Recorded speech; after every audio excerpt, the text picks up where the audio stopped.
Hi guys, welcome to the unboxing quick review of this Link Mega Solar Battery Powered PTC camera. And because of the large solar panel, it says always power, always on. So it comes with solar energy, built-in battery, human detection, and optional cloud storage and PTC, so we can control the camera from the app. And it's waterproof, and we have a TF card storage. I think it doesn't come with the SD card or micro SD card itself. So here we have the instructions manual. There's a little bit of information, maybe it's helpful to you also how to install, and the QR code for the app and some other information. I don't know if it's focusing, but I'm going to show you a lot of things anyway here.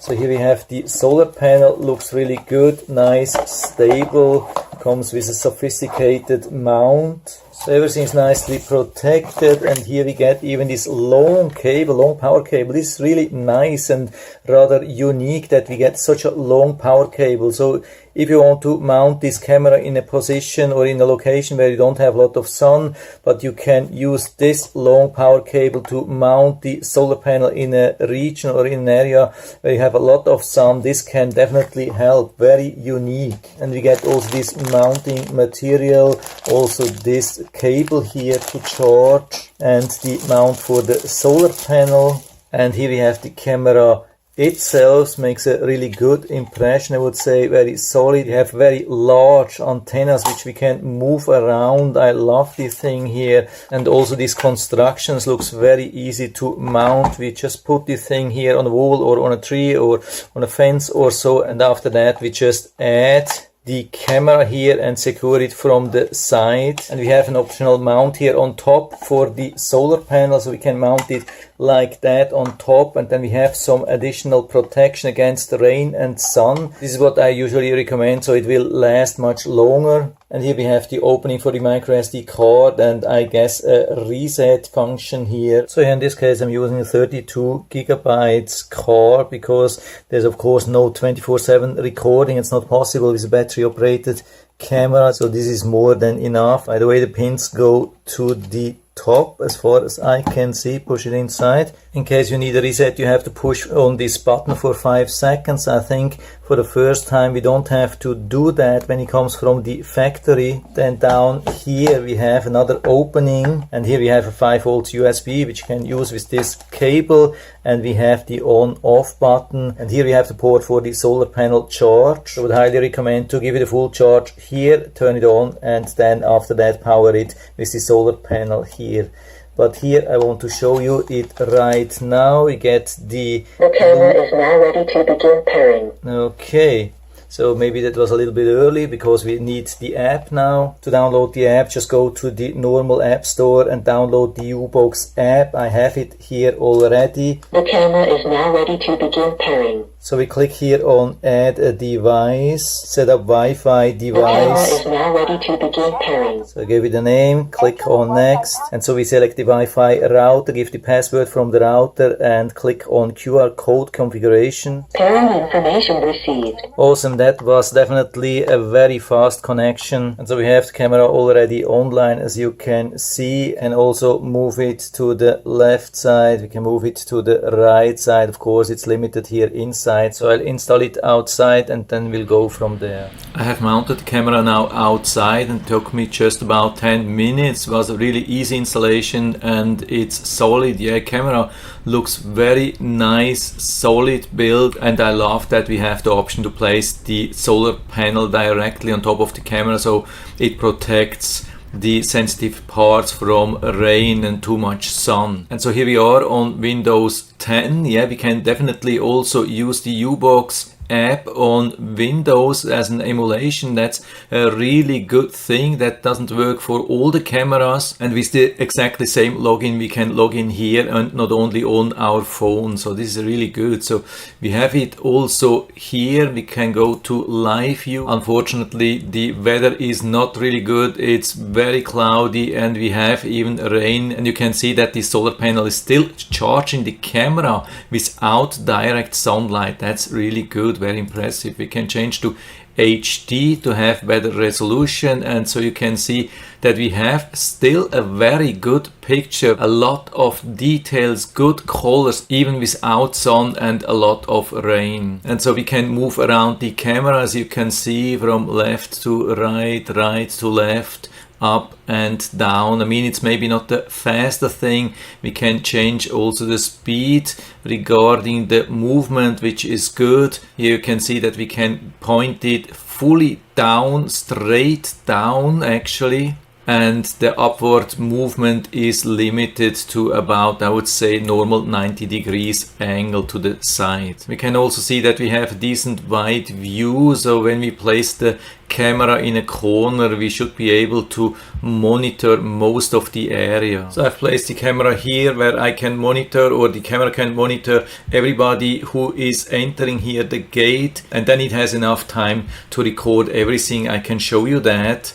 Of course, we can also make directly an image here or start recording directly from here. That's also really good. We can talk to people using this button here, or we can access some of the settings directly from here, but we can also see that from outside where we have exactly same functions. And now we can also check the footage. Here by default we are seeing the cloud footage, and I haven't subscribed to the cloud, so I can just click here and then I see the footage from the micro SD card. What we have here are the user wake ups, which is actually nothing. I mean, it's not like activity detected or so. It just creates one of these things every time when we access this camera on the app, and as far as I know, it cannot be avoided. We have this every time. I think when we have subscribed to the cloud, it's not going to happen. And so we have all the movements here, and what we see, we don't have any kind of false alerts. I mean, it started with some activity. First I was thinking, oh, that's a false alert, but you can see there's the truck in the back. Of course, this is some kind of false alert.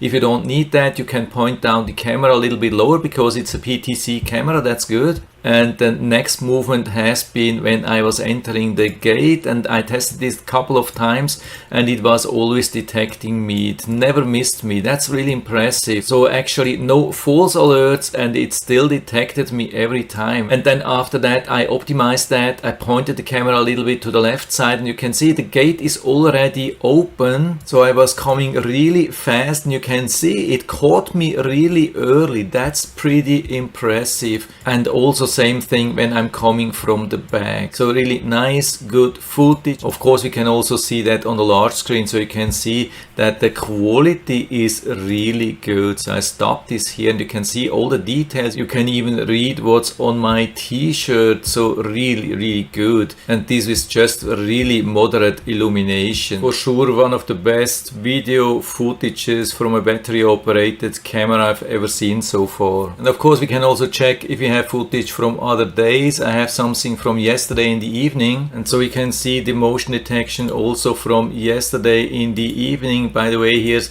pitch dark in the back, and there's only infrared illumination from this camera here. So really impressive, very bright and everything good visible. You can also increase the size here. Of course, during the night the quality is not as good as during the day, but still very good. Of course, there is no assisted white light or so we don't have colorful night vision. We only have the black and white, but usually this is still enough. And to share the footage is also very easy. Let's say we are on this clip here, we click on download, just takes a couple of seconds and then it's downloaded. And the good thing, we don't even have to go to the album and then share it from there. We already have it on our phone because the video footage is not encrypted. I love this way, so we can go directly to any kind of software video player or go to cloud service like Google Photos, and then we have it already there unencrypted and we can share it directly from there. But of course we also have an album, you can see that here, but it's more to select and then delete. Of course we can save this thing and play it from here, but we cannot share it from here,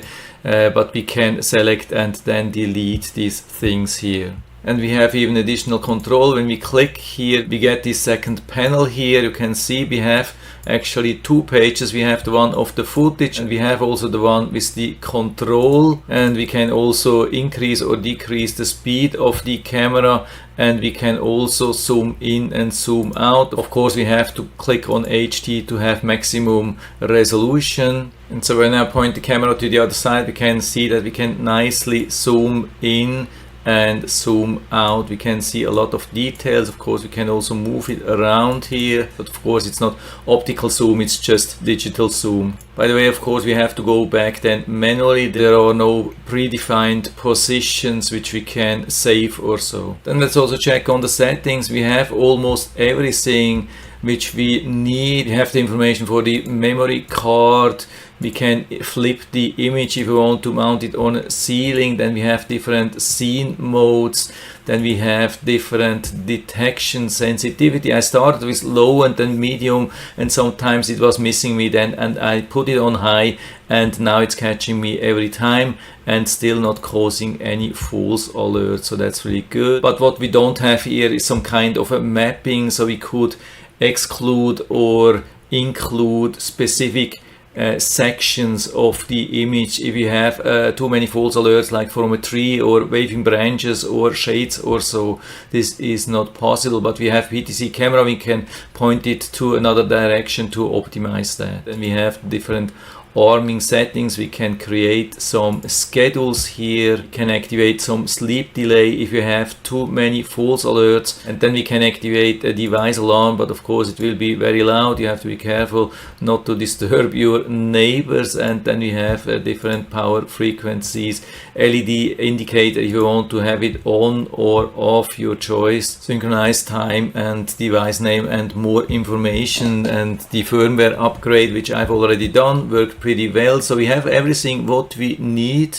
and the speaker we already heard, and I've also made a microphone test which you can hear now. Microphone test 1 2 3 4 5. Microphone test 1 2 3 4 5. So I think it's still on a very decent level. You can understand me nice and clear. You can see also this live thing here, what's going on in the back on the street, everything very detailed. And regarding Wi-Fi range, I'm really happy with it. This is about 30 feet from the router. The signal has to cross two thick walls, one of them even concrete, so we definitely cannot complain.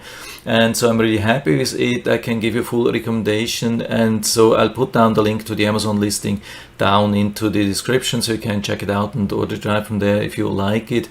And I hope I've been able to help you a little bit with this video. If you have any questions or comments, just write to the comment section below, and I'm always happy to talk about these things. And if you like the video, give me a thumbs up, subscribe my channel. Thanks for watching, see you next time.